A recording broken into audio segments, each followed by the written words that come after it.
Peace. Peace. Welcome everyone to our next episode of Poems and Passion. Man, we got an awesome show for you again. But we're gonna flip the script a little bit, man. Today, our special guest coming to the stage is me. I'm gonna be interviewed by our producer extraordinaire. Daryl Moss is gonna come from behind the scenes, and man, we just gonna have a good time. So with that being said, man, what's up, Daryl? Where you at? What's good, man? Peace, peace. I'm feeling great, man.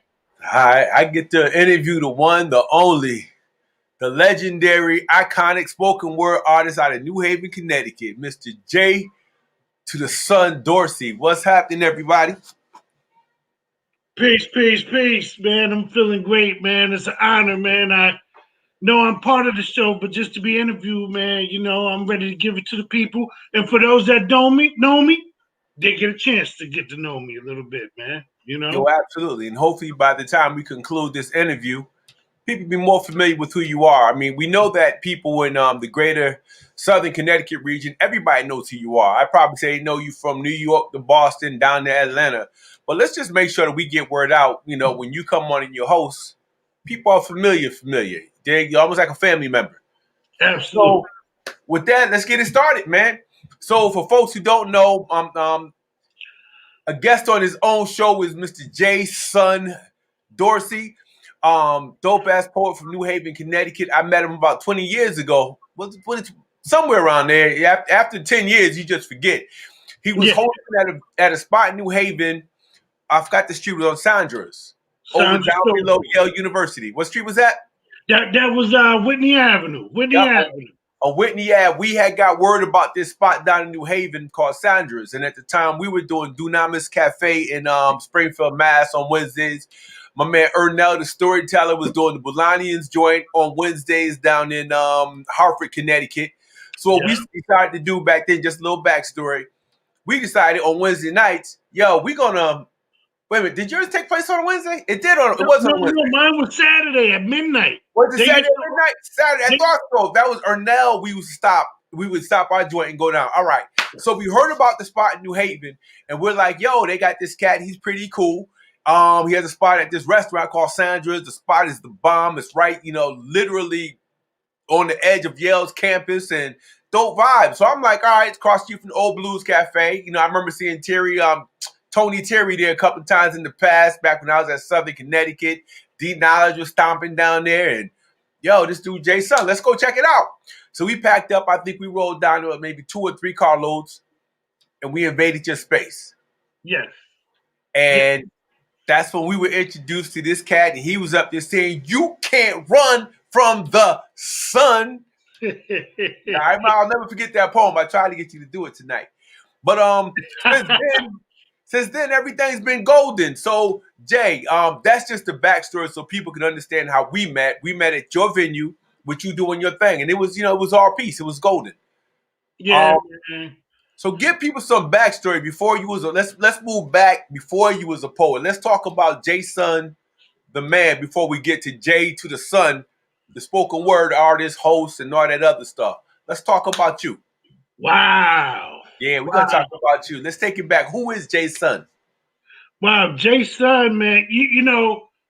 When I first stepped on the poetry scene, I was trying to flip my name to like something that, I didn't have to change my government too much. I was just trying to roll with that. So I called myself JaSUN. JSIN. And And I went from JaSUN literally to JaSUN. Right. I grew up rough, man. I grew up hard, man. I grew up in the streets, man. A lot of people know me as a Congress Avenue aficionado, Sometimes, I walk down the street and people are like, yo, what's up, Triple OG and all that, But it's because I was in the streets, man,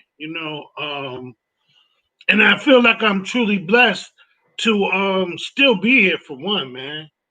I know I hear a lot of people say a lot of cats on with didn't make it, but yo, a lot of cats I hung with really like didn't make it. Some of them that are still around have lost their minds, man. You know, being through some of the stuff that I've been through, being through some of the struggles that I've been through, man. You know, I was just in my car thinking the other day, you know, and I was like, man, you know, I've died in so many ways, man. Spiritually, mentally, I've died physically. Like they've had to bring me back before.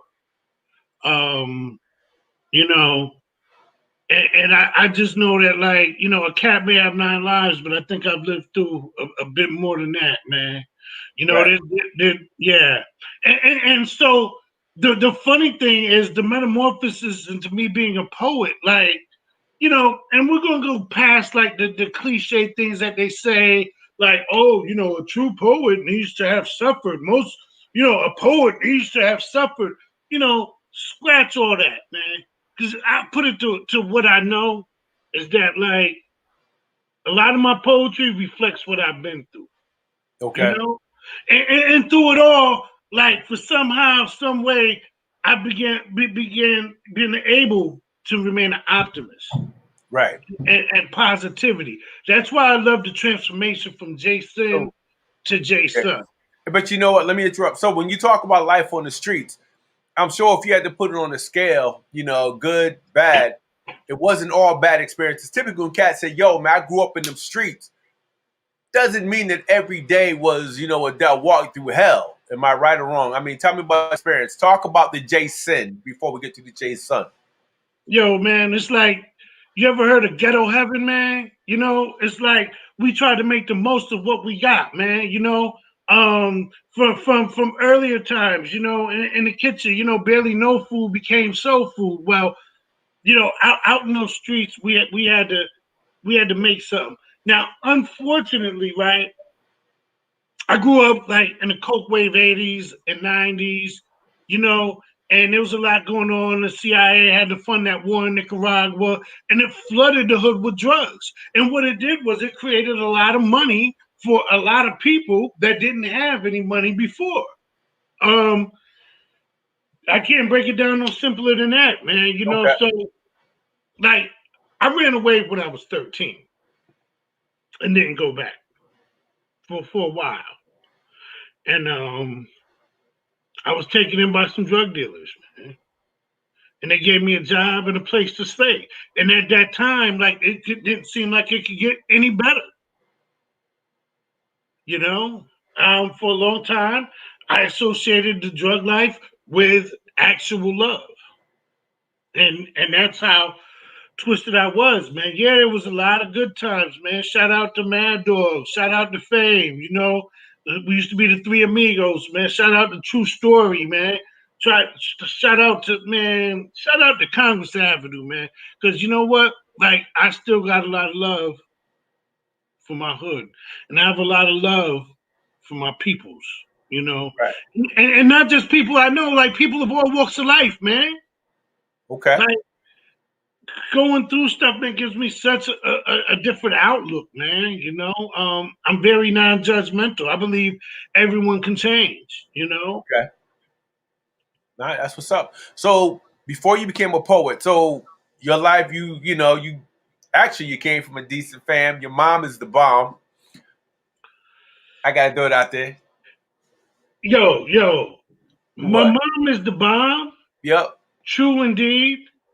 But we had our struggles, man. Of course. Um, we had our struggles, man. We had our struggles. I didn't actually develop a relationship with my mom till I was about 26 years old. Okay. No, that was the beginning of starting because yo, from the time I was like 16 to like, I need to say it, like I say between the years of 16 and 25, I spent at least 8 years of that in jail. Okay. Okay. So I wasn't there.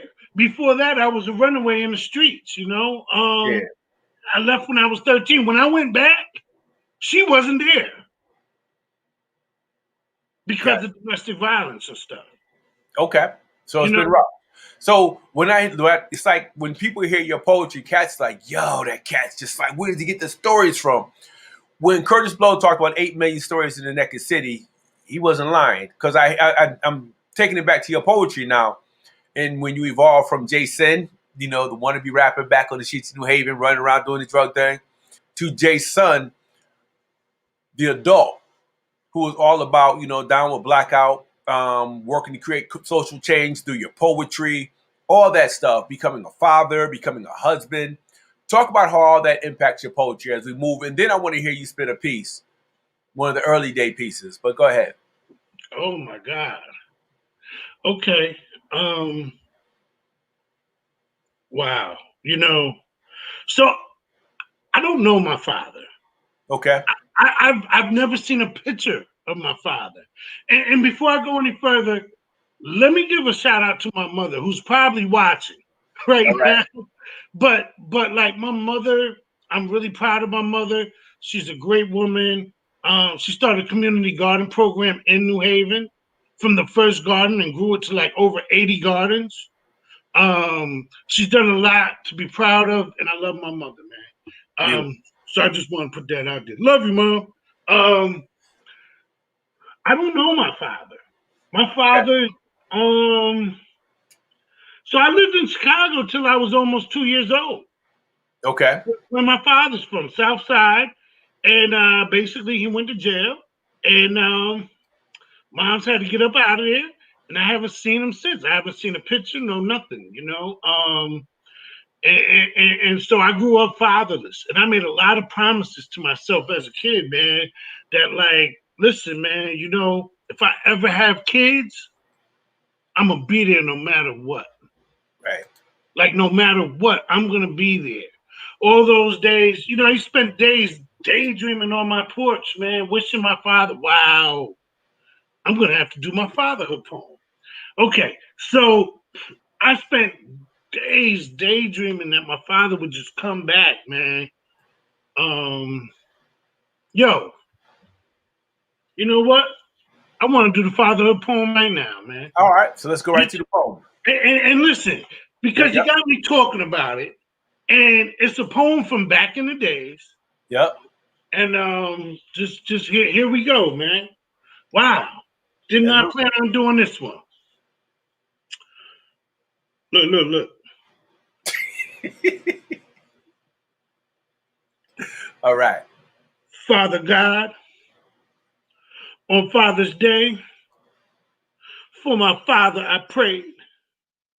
Pray not to feel this pain and hate, this hatred he created in this matrix, this matrical glitch. For my father I waited, consulting Satan, contemplating my mother's boyfriend's fate. And 12 years old, masturbating in my lonely room, code like box. My thoughts unorthodox, in my life's paradoxes. My room 7 locks, and my wall 7 clocks, and 7 clocks split all 7 o'clock, and it's still 7 a goddamn clock.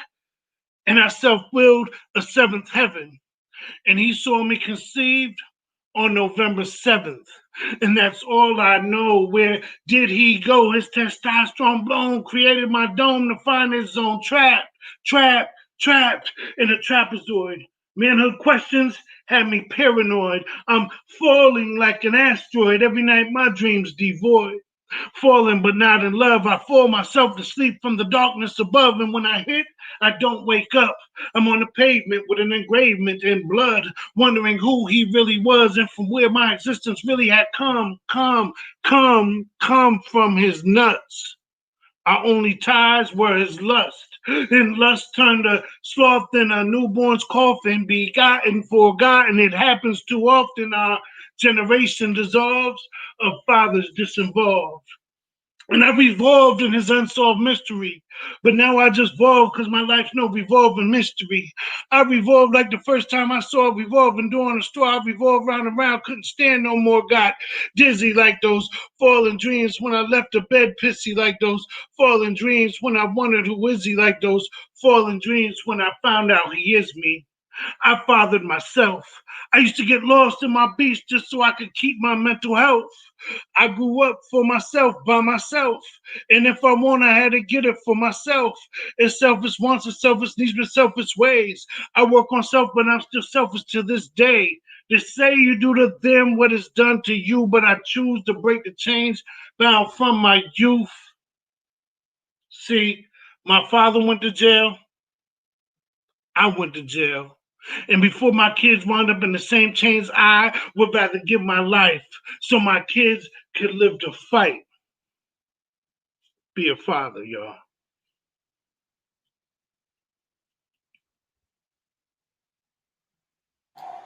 All right. I fathered myself. Break it down. How'd you father yourself, man? Wow. Well,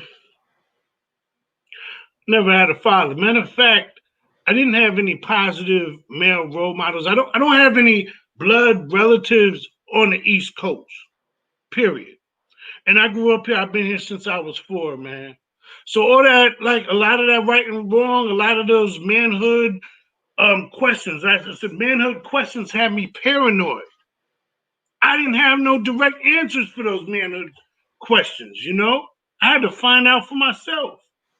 I had to like I raised myself, man. You know, and I got a different spin on the end of that poem. Okay. Um, a different version that I didn't do, and it's about how God raised me. You know, Okay. because it's almost like there's no way I could have made it out of all that stuff and all those situations. I censor myself. I really don't put a lot of stuff in poems that maybe should go up in them poems because some of that stuff, like, yo, I hear some of these rappers and stuff like that, like, I really lived it. Right. You know, sometimes more deeper than them, a lot of times more deeper than them, you know?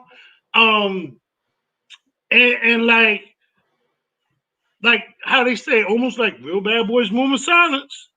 Right. You know, there's some things like I just don't tell, man. But back to your direct question about fathering myself, man. I got a lot of lumps and bruises, man.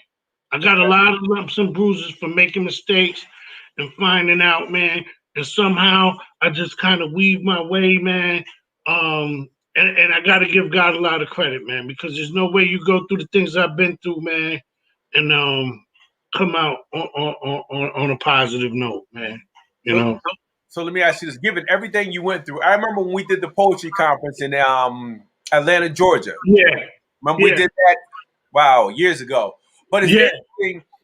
Cats was everybody was spitting these early Hotep poems. I'll say it. Everybody was spitting all that pseudo revolutionary stuff. And I remember you killing it. I think we ran 5 venues in a matter of 2 nights in almost five Yeah. different locations. And I Yeah. mean, everybody, they were damn near asking you for your autograph because your poetry is that impacting. So you may not include everything in your poetry, but just talk about how your life kind of carries over onto the page and then over onto the stage because people were connecting with you for some reason. Everybody was spitting dope poems, but you were the only one walking around like a celebrity from this little town in Connecticut called New Haven that half of them had never heard of. So talk Yeah. about how your story translates over into your poetry and how your poetry transcends the stage and it just kind of, entrances people while you spit. You know how they say real recognize real. I think some way somehow when people hear my stuff, even if I don't give all the rawness from what I say, they know it's real and they can feel, especially if I'm right there, you're gonna feel my energy. You Right. know, um, but yeah, man, we had a great time down there in Atlanta, man. I remember they threw me on the front page of the Sunday paper, man. The whole page, a picture of me. But I got a lot of love down there. It seems like everyone connected with me. Big shouts to Huggy Bear and all of them down there, man. We had a great time, man. And by the way, big up to you for putting together an amazing conference. Take me and throw me to the side. I I'm knew that curious, was coming. I'm curious about your life and then the poems that you spit and how you're able to kind of take your life, the life of your friends, and kind of like throw that joint onto paper and spit it in a way that people can relate to without saying, this is how I live my life. You never said that. You never said, yo, I did time in jail. Yo, I did that. You spit Right. a poem in a way in which kind of like what does my man Ayaba says, you get that juju. When you get on, you become that storyteller and you take pieces of your life and you're sharing it. Talk about, I mean, is that something that just came naturally? Is that something you had to teach yourself to do? You're almost like an educator on stage, and the way you do it is also theatrical. So I want you to talk about that. Forget about like who organized that festival and everything. Yeah, that's all. Right. I got you. The nitty gritty. And you're right, you know, because that's what I do. The key to that is, again, like how I spoke about myself and I said, like through it all, I had some optimism. Yeah. You know what I mean? Like I try not to glorify the streets. You know what I mean? I try not to glorify, you know what I mean? Like, yo, forget 50 Cent. Like, yo, I got a gangster story for you. I got shot in my stomach, right? It broke 3 of my ribs. I got shot because I was wrestling a gun from a dude's hand that was trying to rob me, right? Now, the bullet was lodged in my back towards my kidney. You know what I'm saying? And they would not operate to take the bullet out, so it was in me for 5 years. Yo, that bullet came out of me while I was in jail 5 years later doing push-ups. The bullet just eased out. And because the doctors in the jail sucked so bad, like they kept sending me back. I was having blood all running down my back. I'm like, yo, I know this bullet's coming out of me. You know what I'm saying? And it felt like I had a knife in my stomach. They made me walk around like that for like a week. And finally, I went back to the doctor again. And he took his 2 fingers and just stuck it in there and pulled it out. So how do I transcend that stuff to paper? You know, you know, there's a lot of pain that goes into my lines. You know what I mean? And sometimes if you break it down line by line, like you might see that, you might feel that, you might hear that, you know. But I have to put a positive spin on it. I have to, and that's probably why I do poetry instead of rapping. Because I'm afraid that if I rap and I get caught up on those beats like that, I'm going to start spitting some wild negativity, you know, hit them up, do this and that. Right. And that's not my purpose. That's not why I'm here. Like, the main point is that I'm still here through all of that, through all the madness, all the chaos, as crazy as I was. And I never want to accept that I was crazy, but yo, your boy was a little touched, you know, and you have to be involved in certain things. Right. But you know what's crazy? You say that the miracle is the fact that you're still here. I say the miracle is the fact that you're able to take your poetry and teach people who've never, ever walked the streets, cats who've never lived your life, people who listen to rappers and think that's like, yo, that's the way to go. The miracle isn't the fact that you're here. It's the fact that you're able to teach people with your words, man. You're able to frame things in a way. It's almost like when you're talking hip hop, it's like tap, tap, tap, tap. Poetry, you're like pop, pop. And people can actually catch your vibe and feel what you're saying and actually digest it. You dig? Does that make sense? Absolutely, it makes sense. Absolutely, it makes sense. That's the thing that attracted me to poetry from the beginning. You know, the fact that like it caught me because a big shout out to D Knowledge, who's no longer here. I love that brother, and I had the chance to spend some time with him. It was a magical time. Qualo was there. A whole bunch of us was there, man. Right. Breon Bain, a whole bunch of us, man. And I went down to first open mic I went to was hosted by none other than D Knowledge of all people. And what caught me was I had an interest in writing already, but what caught me was like there was some people like we had this guy that would come down, literally, right? A black dude. He wore a big cowboy hat, cowboy belt buckle, shirt, jeans, some Wranglers, and cowboy boots. And he talked like this, and all his poetry was imitating the devil. Okay. Kid you not. But people would listen to it. So when I saw stuff like that going on, I said, wait a minute. If they can say all that and people are still listening, that means I have a voice. That means I can go ahead and say what I need to say what I need to say, and say whatever it is that's on my heart to say. Right. And this is why I started writing, man. You know, and people are gonna listen. Right. That part right there blew me away because Yep. nobody ever wants to listen to nothing. And I said, it's giving me a platform, man. You know? I listen. I hear you. I was that dude. Ask anybody. I went to Southern Connecticut where I'm always black, black, black, black, black, black, black. Nobody. I'm like almost like a Jehovah's Witness. You put everything into a poem and you say the exact same thing with a little bit of rhythm. Yo, Catch is like, oh, the same people are like applauding you. Like I tried to tell you that the other day at the park. So I Right. did. I say that to say I dig exactly what you're saying. Qualo's, my man Qualo, what's up, Qualo? Qualo said everything you just said right there is the poem. It's your experience.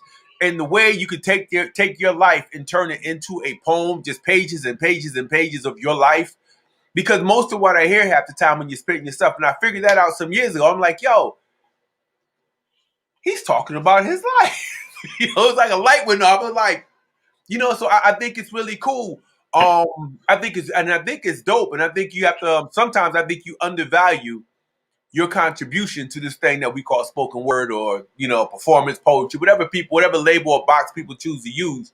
Sometimes I think you undervalue that, and you like to, I know you're modest, you like to downplay it, but in terms of your contributions to what we call spoken word up here in this sector of New England, yo man, a lot of that has JaSUN stamp all over it.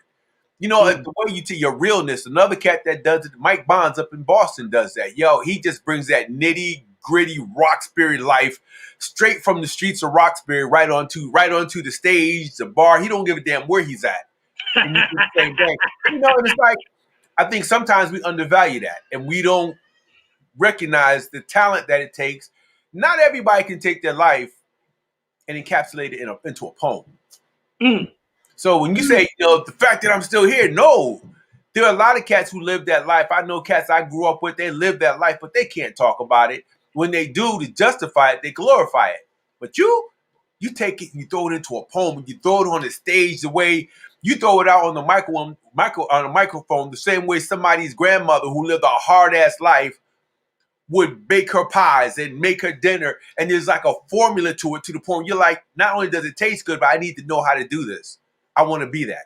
So the persona that you push off is not being fake. It's like, yo, listen, been there, done that. And I'm going to tell you why you don't need to go there. So, but I'm going to be quiet and I'm going to let you talk. Yeah, big shout out to Michael Bonds, man. I think you make an excellent point, and that's probably why me and Michael Bonds clicked so well. You know what I mean? Like, that's my brother from another mother right there, man. And he was with us in Atlanta. You know, you know what? I think it's time to spit a poem, man. Bruh, I'm one step ahead of you. Okay. Always. You said my life, right? Yep.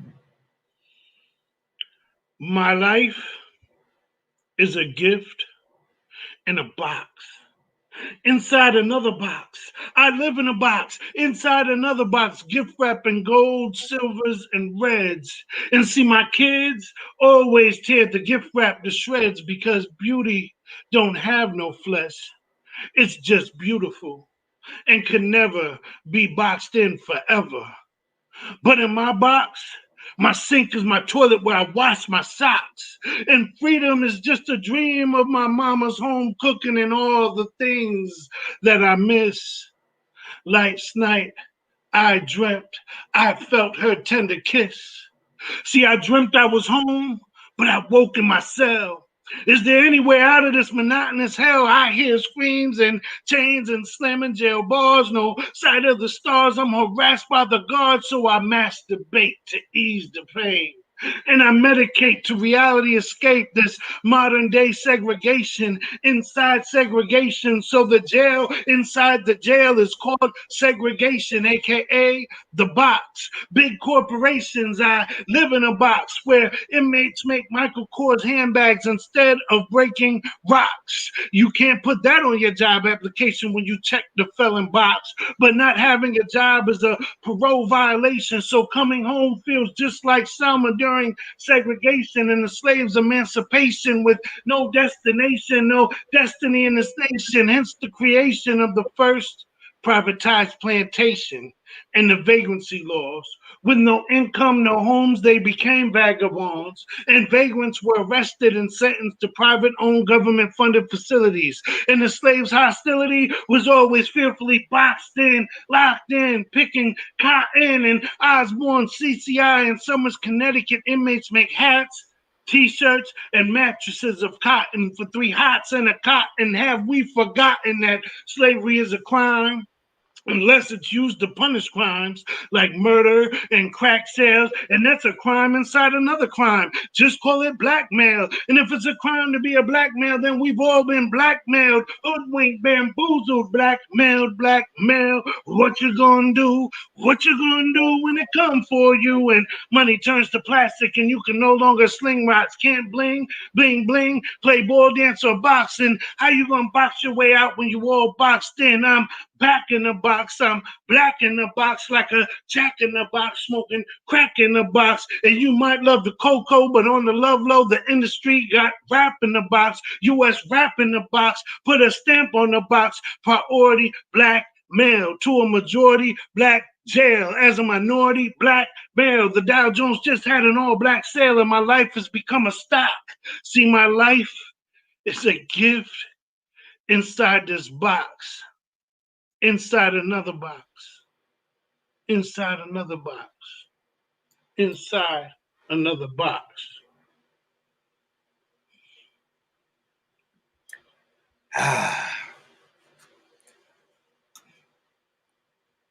Do you know, you had me speechless. You know, that's my joint, man. I remember the first time I heard that piece, I was just like, what do you say after that? How many people are living their lives inside of a box, inside of a box, inside of another box?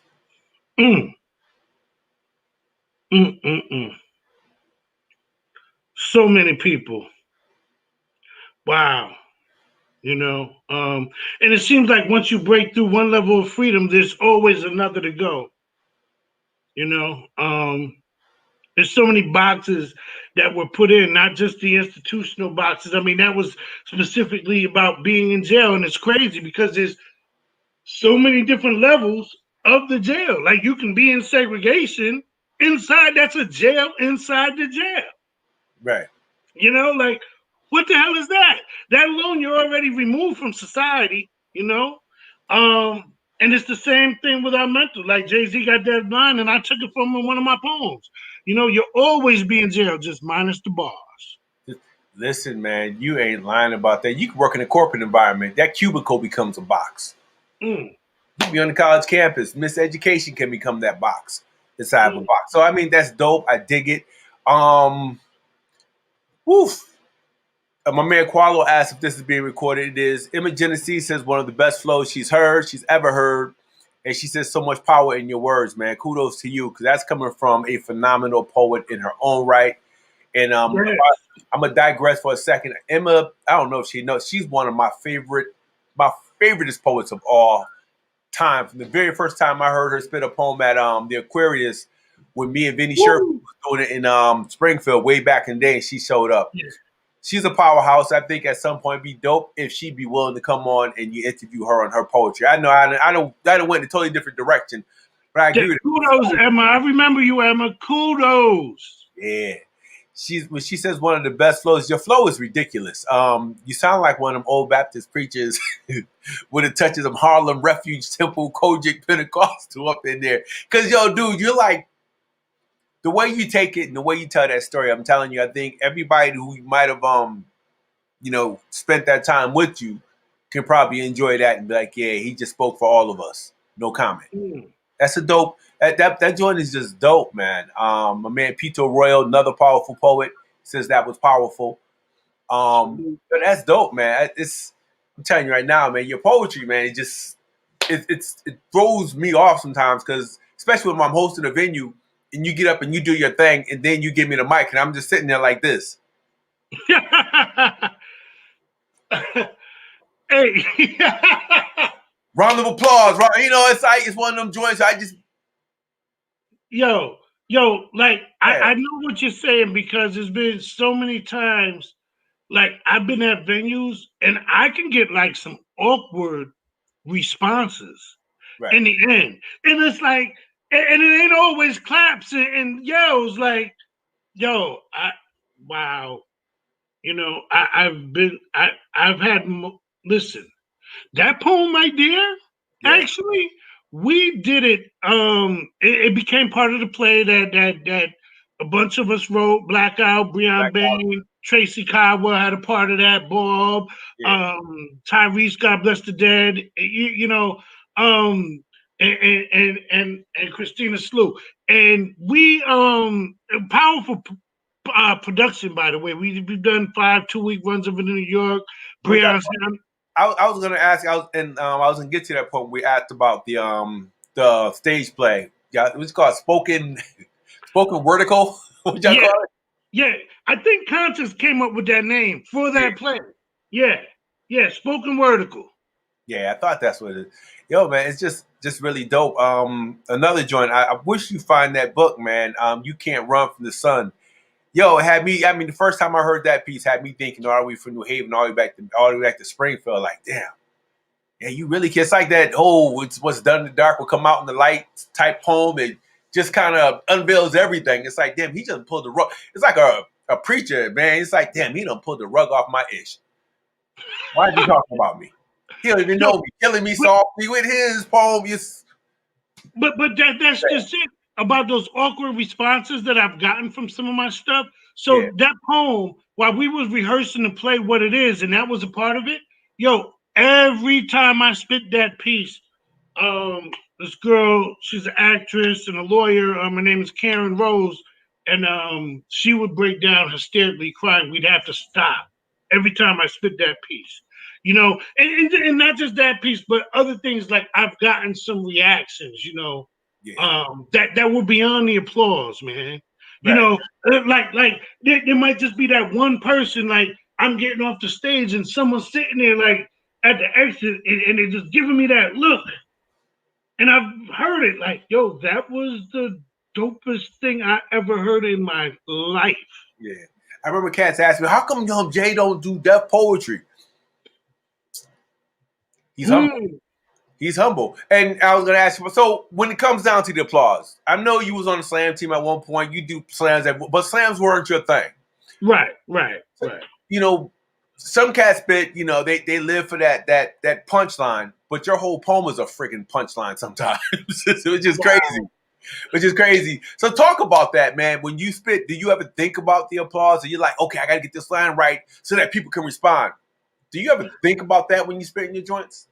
So here, you know, I do think about it Okay. um, sometimes, but rarely. And I gotta, you know, you talk about influences, you know, like influences that I had a tremendous influence from Breon Bain and Yeah. D Knowledge.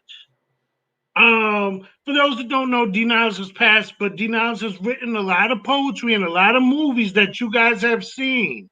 And you're like, you know, John Singleton movies, Hughes Brothers movies, stuff like that. He had that scene up in Higher Learning. He was the poet that was on the stage, but he's passed now.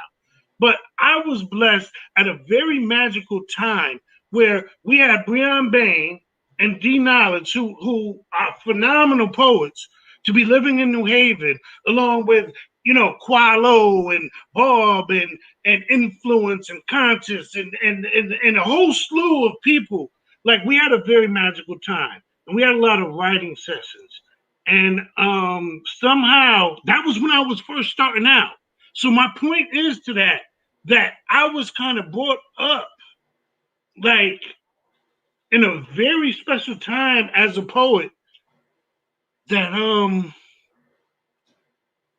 something about the poetry went beyond the stage, beyond the claps, beyond the applause, man. Where Um, content mattered. yeah, where contact mattered. Like I was taught that, like, yo, I was taught that everyone had something to say, man. You know, that everyone had something to say. And I was like, wow, like someone could spit what you might think is a whack poem, but they had that one line, you know what I mean, in it that was just their truth, you know. Um, man, big yo, another person I like to shout out, Midnight. You know, Midnight. I remember there was a time when Midnight would get up there, and sometimes people wouldn't even listen to Midnight. They'd be talking through the venue and stuff. And he has become one of the most powerful poets out there on the spoken word circuit, doing his thing, man. And he's amazing, but he stuck with it no matter what and became who he is, man. He was always who he is, but he stuck with it, and his truth just shines like nothing else, man. So I big that up, man. I big him up. So let me ask you this: since you bring up Midnight, you bring a couple others. I hate to ask this question because I'd hate for you to leave somebody out and to get someone upset. Oh, right, because there's so yeah. But I'm gonna ask it anyways because I'm interviewing you on your show. Absolutely. So you've hosted venues for the last 20 some odd years. Who are some of the most phenomenal, insightful, or influential poets that you've come across? Not a top 10, not a top 20, but those that just impacted you in a way where you're like, wow. Yo. How about Blue the Persuader? Blue out of Harlem. Yes. Blue's a monster. He's a monster. Blue. And I say not a monster, I mean he's just dope. And blessings to him and all the things that he's going through in life. I know some of the details, but we don't have to get into the details. Just the cats that really influence to do it. And he was more like a comical poet, But every time he got up there, man, you would laugh and you would cry. Wow. And you know what? This is critical for me because I'm really critical when it comes to poets, I'm really, really critical, man. Michael Bonds has always stood out to me. All Just right. because of the grittiness, the realness, I identify with him. Blue, Michael Bonds, who else? I can't go on without mentioning Breon Bain, who's been a tremendous influence to me. Those that have been around know that. Just phenomenal dude. And then, but there's so many others. Conscious stands out to me. Yep. Conscious stands out to me because you know what? Like I remember when Conscious was first getting started, man, and then he just went ridiculous off the meat rack. I think Conscious was the only cat I know who walked that fine line between hip hop and spoken word. If I had to put a face next to someone who tried to be both hip hop and poetry at the same time, that was clearly Conscious. That dude was like, that's my man. Exactly. Qualo, look how phenomenal is Qualo. Oh, Qualo's a monster. You already know how I feel about him. And there's a whole slew. Like this is not to exclude anybody. Of course, the Ty Allens, the Brother Earls, you know what I mean. Everyone, man. But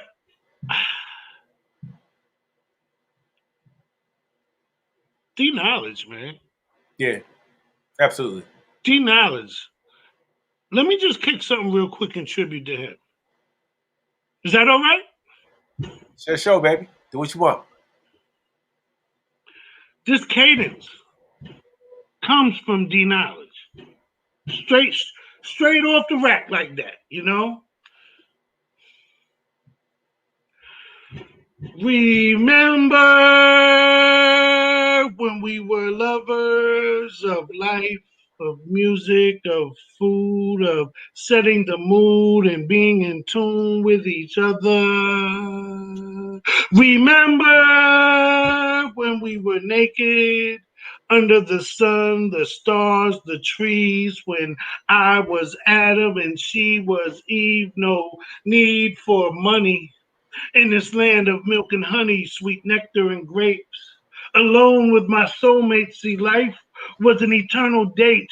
Fate, destiny, create and live for centuries, memories without guilt. Her body was my quilt, like silk was her skin.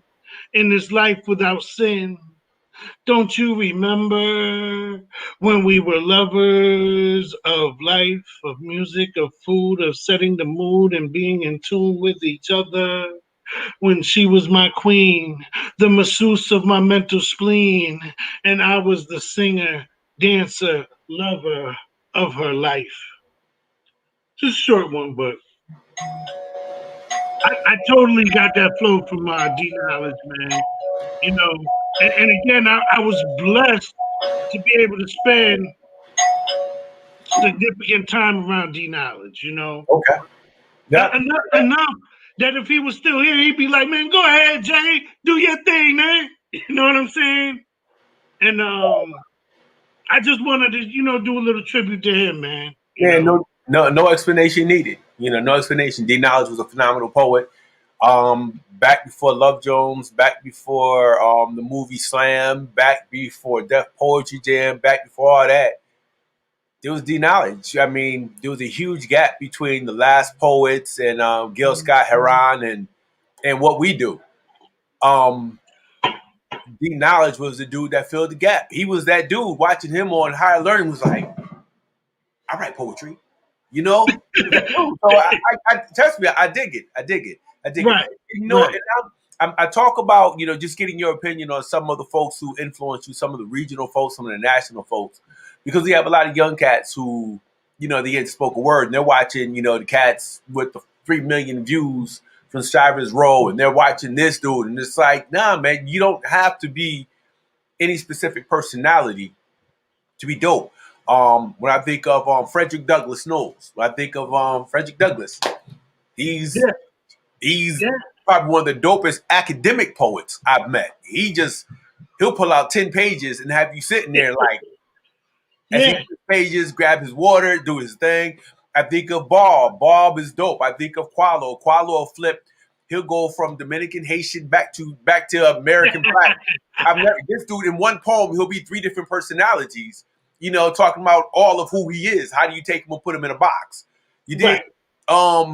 I think of Crystal Center Brown up here. The first time I heard somebody not spit a slam poem, it was my girl Crystal. I think she's one of the dopest poets in the freaking universe. And she's right here in the field. So it's like, yo, so I don't have to spit an angry black poem to write a poem? No. I can spit a love poem? Word? I started dusting off my box and putting it from under the bed like, love poem. I haven't left. It's like, oh, we can do that. We got Summer. You forget Summer. Remember Summer Tate? Of course. Monique Jarvis. Of course. Blood on my hand. I got 5 blood on 5 fingers and blood on 5 toes. And she broke it down. I was just like, oh, only other poem doper than that. The only other Amadou Diallo poem that I can think of that matches Monique Jarvis was Ayaba's 41 Times. So there were some poets that, just kind of left their imprint. And you just like, yo, Darlene Brandon, before she was Peaches, she was at Sandra's. Yeah. Yeah. She was at Darlene. Yeah. She was killing it. So, I mean, you've opened doors for a lot of folks or folks who open doors for others. And, sometimes we just got to pay tribute. And you know what? I just, since we're doing that, which is really a beautiful thing, I want to shout out, Queen Sheba, who was a regular because of you at Sandra's. We had a really magical time going on. Like, we used to have Jive and Mahogany Brown just come down there on the regular. You know what I mean? Like, and we, what a wonderful energy. Samantha Hamilton from Virginia. Yeah. Lamar Hill. Yeah, there was some cats coming through that was just like, yo, word. Yeah. So it is what it was a beautiful thing. And it's like you've been there from the beginning when, back before everybody thought they could make $1 million, back when Ty Allen was being called graphics. And, superstar poets.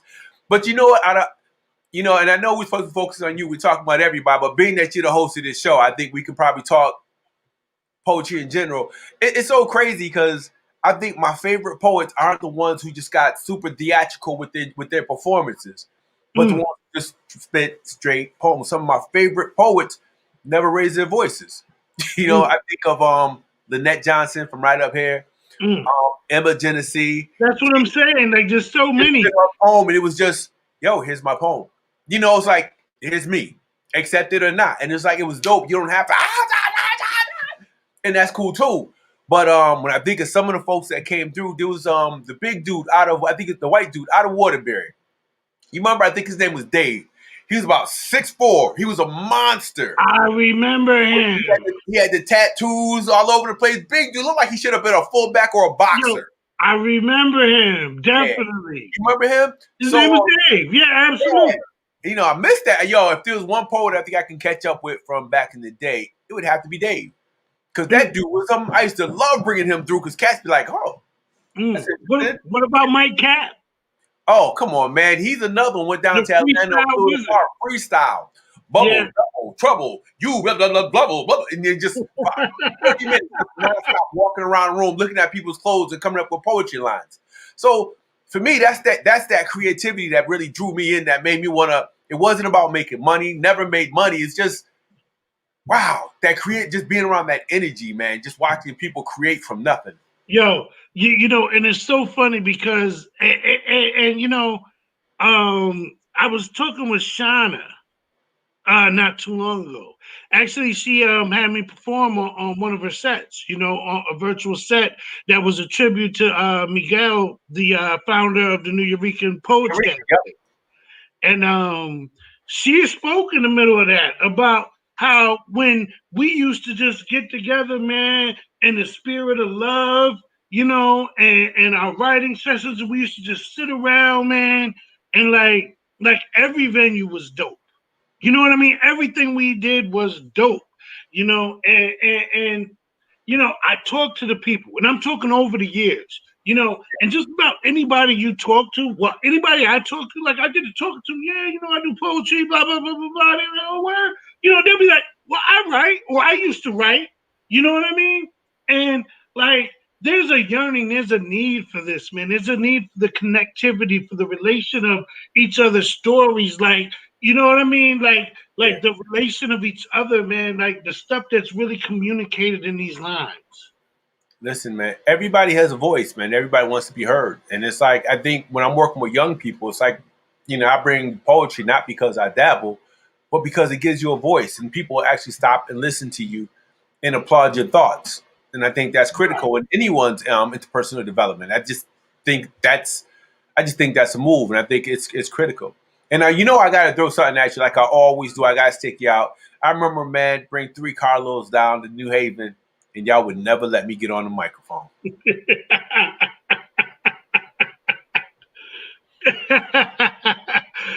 Oh, man.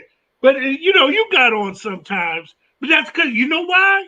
Because you be bringing so many dope people that some of them I had never seen before. So I'll be like this.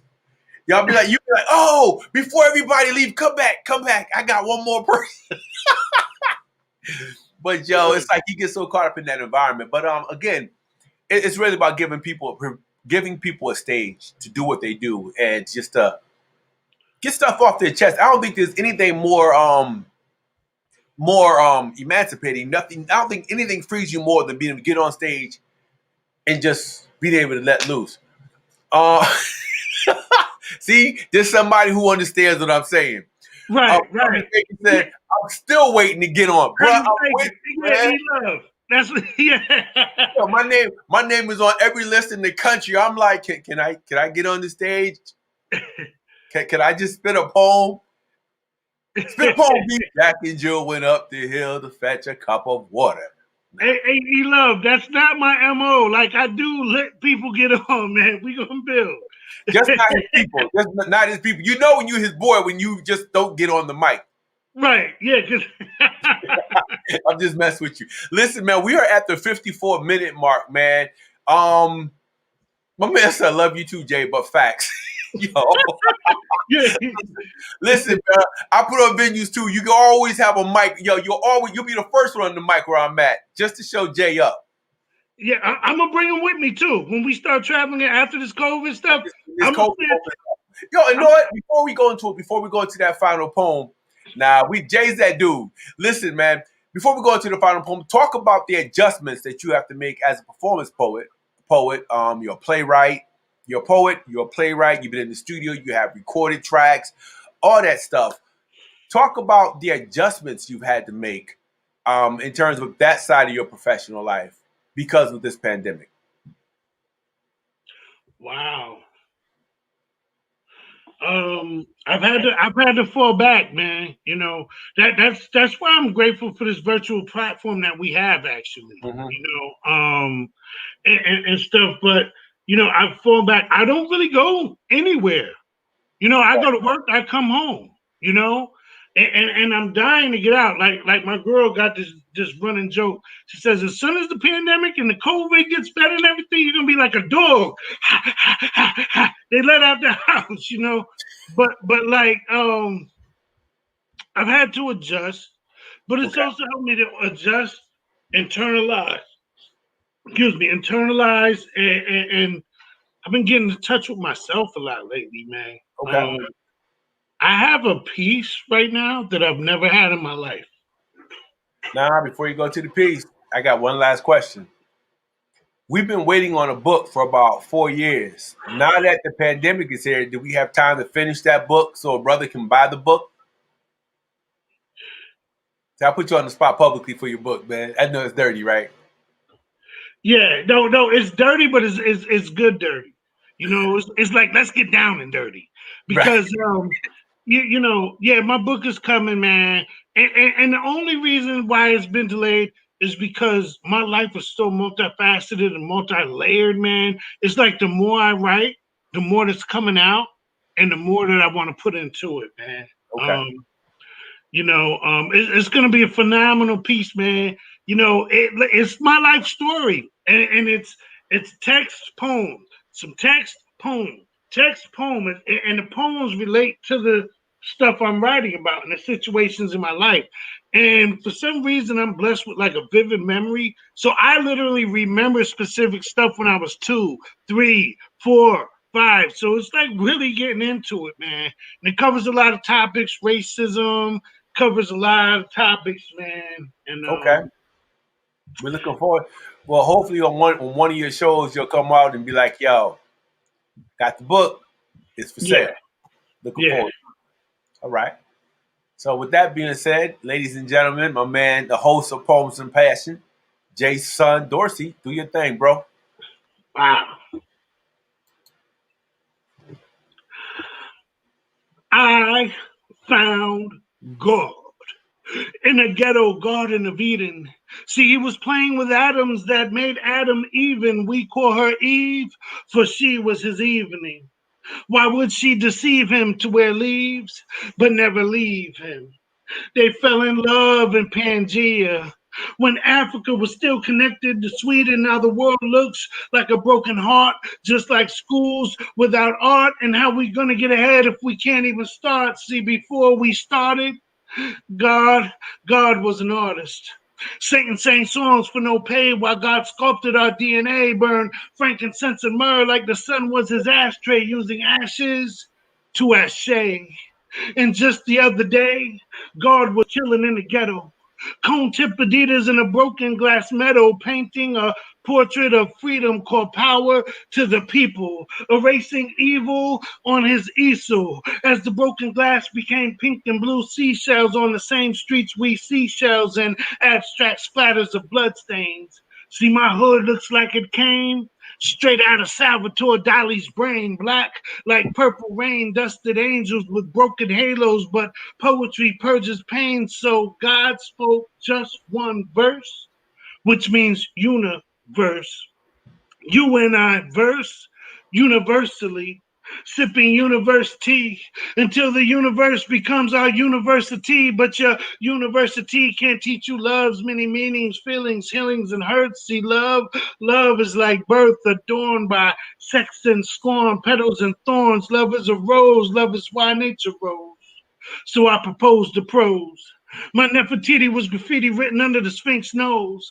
I see art under my eyelids because my third eye don't close. I read a Bible full of poems and I meditated on owns. I don't condone or understand who hates Christians, hates Muslims, hates Buddhists, Jews, and Hindus. It's the evil that men do. So God painted a portrait of Jesus turning tables in the temple. Under full moons, I sip wine with Jesus in a script, flipping scriptures because the script got flipped. Because life is our blessing and love is our gift. And just to show He cares, God made art everywhere. So I flow till I float, meditating on Maya Angelou murals with quotes. Some see hell, I see hope in the homeless. I see poems in the poemless. I see protest patterns in the pavements like paintings of freedom provoked. I'm on the path where panthers panted because their freedom got choked. I see my father chilling in the sky, high above the smoke, meaning I get high without smoke. I see skies of blue, orange, pink, and magenta tie-dyed hues, clouds of white. His paintbrush is in the sky, and her pink petals made the sunrise. Bright, blessed days. She was as beautiful as the sun's first ray, and God named her Dawn. I was her king and her pawn, searching for solutions, and we found the art of romance and revolution because we like to flirt. Red, black, and green stilettos, camouflage skirt. Her Kango was a green beret, our tongues tied into DNA, co-creating life on dark, sacred nights because everything's gonna be all right. We came together causing cosmic sparks as I realized the Big Bang was pure art. Dope. All right, y'all. We are at the hour mark. That was my man JaSUN. Make sure you follow him every Sunday live on Facebook, Twitch, YouTube. Yo, and dig it. So Jay, your show, man. Back Yeah, to man. Wow. Wow. Yo, I'd like to thank you all for tuning in, man. I hope you got to know me a little better, man. And I hope you spend time with me every Sunday at 5 o'clock and you can learn me and other poets, man. We're just giving love, man. And we're doing the thing, man. We're trying to build everything. We're trying to build everything. See you next week, live at 5, Sunday, Facebook.com/On Deck TV. Support, show love, man. And we're growing, man. Peace.